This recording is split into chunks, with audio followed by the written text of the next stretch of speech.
আমরা স্বপ্ন বিলাসী, আমরা স্বপ্ন দেখতে পছন্দ করি।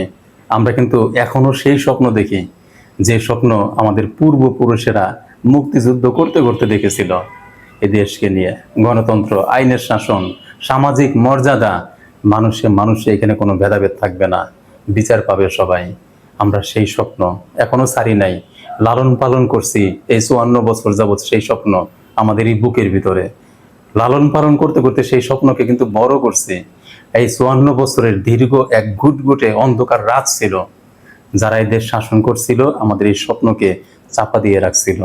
তারা তাদের স্বপ্ন বাস্তবায়ন করছে, দুর্নীতি করে, চাঁদাবাজি করে, মাস্তানি করে। তারা ফুলে ফেপে অনেক বড় হয়েছে, তাদেরকে নিজেদেরকে প্রতিষ্ঠিত করছে। আমাদের এই মানুষের 18 কোটি মানুষের ভাগ্যকে বঞ্চিত করে তারা নিজেরা স্বার্থ উদ্ধার করছে, নিজেরা বাড়ি গাড়ি সব করছে, উপরের দিকে উঠছে। কিন্তু আমরা কিন্তু সেই স্বপ্ন ছাড়ি নাই। এই দীর্ঘ রাত, অন্ধকার রাত শেষ হতে চললো।